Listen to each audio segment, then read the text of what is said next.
کیونکہ آج قربانی کا دن بھی ہے اور آپ دیکھ رہے ہیں ہر طرف تازہ خون، لیکن وہ وقت بھی یاد کریں جب صحابہ کو حضور نے آواز دی کہ میرے صحابہ چلیں، تو قرآن کہتا ہے ٹوٹی ہوئی پنڈلیوں کے ساتھ انہوں نے کہا لبیک و سعدیک یا رسول اللہ، لبیک و سعدیک یا رسول اللہ۔ زخموں پر جناب کوئی مرہم بھی نہیں لگائی، پٹیاں بھی نہیں کی، پنڈلیاں بھی ٹوٹ گئیں احد والے دن، اور جناب حضرت طلحہ کو 70 زخم لگ گئے، حضرت ابو دجانہ کا جسم تیروں سے جناب چھلنی ہو گیا، اور جناب حضرت امیر حمزہ کا کلیجہ چبا دیا گیا، لیکن پھر انہوں نے پھر بھی نہیں کہا یا رسول اللہ ابھی آئے ہیں میدان سے، ابھی کیا بنے گا۔ حضرت طلحہ کو جناب طلحہ کو 70 زخم آئے احد والے دن، اور صحابہ کہتے ہیں غش کھا کے گر پڑے، صحابہ کہتے ہیں ہم نے پانی ڈالا، منہ پر پانی ڈالا، جب ہوش آئی تو کہا ما فعل رسول اللہ، چھوڑو اس زخموں کو، ان پر مرہم پٹی کو چھوڑو، پانی کو چھوڑو، مجھے یہ بتاؤ کہ حضور کا کیا حال ہے۔ اس لیے تو اعلیٰ سے فرماتے ہیں کروں تیرے نام پہ جاں فدا، نہ بس ایک جاں دو جہاں فدا، اور دو جہاں سے بھی نہیں جی بھرا، کروں کیا کروڑوں جہاں نہیں۔ آج امت مسلمہ کے لیے پھر بڑا امتحان ہے، اور آج ہم سمیت سارے قربانیوں میں مصروف ہیں، لیکن آج قرآن کی عزت کی باری ہے، آج قرآن کی عزت کی باری ہے۔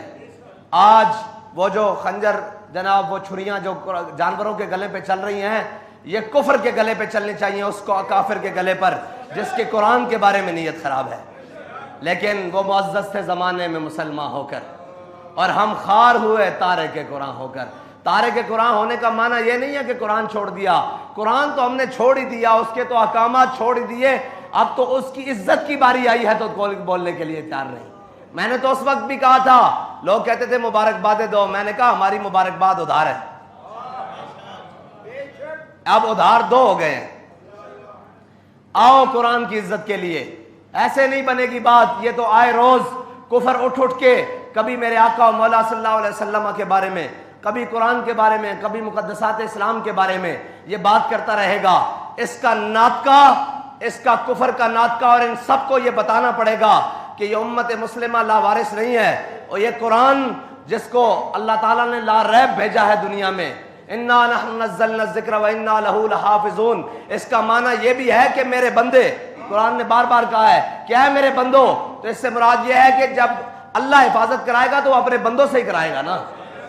لیکن پختہ افکار ڈھونڈنے کوئی جائے کہاں، اس زمانے کی ہوا ہر شے کو رکھتی ہے خام، اور بدل کے رکھ دیا ہے ساری باتیں، لیکن انشاءاللہ قرآن کی حفاظت کے لیے، حضور سید عالم صلی اللہ علیہ وسلم کی ناموس کے لیے انشاءاللہ یہ دن گزرتے ہیں، پھر ان کو بتائیں گے کہ کیسے قرآن کی حفاظت کرتے ہیں، اور اس لیے کہ تم ڈالر مانگنے جاتے ہو، تم نے کبھی قرآن کی عزت کی بات ہی نہیں کی، تمہیں اپنی عزتیں پیاری ہیں۔ آؤ آج بھی کھڑے ہو کر ان لعنتیوں کو، مردودوں کو بتاؤ، ان جن شیطانوں کے اندر یہ خباثت اور کمینگی بھری ہوئی ہے قرآن کے بارے میں، وہ ان کو ڈر کیا ہے قرآن سے۔ الحذر آئین پیغمبر سے 100 بار الحذر، انہیں پتا ہے کہ اگر قرآن کے اوپر مسلمان چل پڑے تو پھر دنیا میں کسی قوم کی اور جگہ نہیں ہے، وہ قرآن کے اس لیے خلاف ہیں۔ یہ تو خام خیالی بھی چھوٹا لفظ ہے، وہ الٹے بھی ہو جائیں، قرآن تو ہمارے چھوٹے چھوٹے بچوں کے سینوں میں بھی بستا ہے۔ اے تبیر انتر ہی نہ مکڑے قرآن جلان نال، جی انتر نہیں مکڑے، اور اس طرح تو بیر نہیں ختم ہونے۔ انشاءاللہ قرآن کی حفاظت کے لیے اب صلاح الدین ایوبی کی کوئی غلام کی ضرورت ہے، اور اللہ تعالیٰ امت مسلمہ کو کوئی صلاح الدین ایوبی کا غلام عطا فرمائے، اور اس طرح کا غلام عطا فرمائے۔ برنس صلاح الدین ایوبی جب فتح بیت المقدس کے لیے ساری فوجیں لے کر گیا، اور ساری جناب لشکر آئے ادھر سے، پوری کروسیڈ کی فوجیں، سارا یورپ اور سارا انگلستان اور سارے کٹھے ہو کر آئے ایک کے خلاف۔ علامہ اقبال کہتا ہے ہوا ہے گو تند و تیز لیکن چراغ اپنا جلا رہا ہے، وہ مرد درویش جس کو حق نے دیے ہیں انداز خسروانہ۔ یاد رکھنا جب حق پر چلتے ہیں تو صلاح الدین ایوبی کے مخالف سب سے پہلے اس کا ماموں زاد آیا، پھر عز الدین آیا، پھر سیف الدین آیا، سارے اپنے رشتہ دار آئے، حتیٰ کہ انہوں نے اتنی سازشیں کی کہ نور الدین زنگی کے خاندان کو بھی صلاح الدین ایوبی کو جناب سامنے کھڑا کر دیا کہ نہیں صلاح الدین غلط ہے، لیکن پھر اللہ تعالیٰ نے صلاح الدین کی مدد اس طرح کی جس طرح قرآن میں اللہ تعالیٰ فرماتا ہے انا فتحنا لک فتحا مبینا۔ صلاح الدین ایوبی جب ساری فوجیں لے کر آیا نا ان کے مقابلے میں تو سارا کفر اکٹھا ہو گیا، اور وہ جناب بڑے بڑے لوگ آ گئے، اور جناب ان کے بڑے بڑے جنگجو آ گئے، اور فلپ آگسٹس جیسے بڑے بڑے ان کے جرنیل رچرڈ جیسے آ گئے، اور انہوں نے مسلمانوں کی جب لشکریں دیکھی تو مسلمانوں کی تعداد مسلمان کبھی تعداد سے تو لڑتا نہیں۔ آج کہتے ہیں جی ہم تو جناب اتنے سے ہیں وہ اتنے ہیں، میں نے کہا ہے سبب کچھ اور ہے جس کو تو خود سمجھتا ہے، زبان بندہ مومن کا بے زری سے نہیں،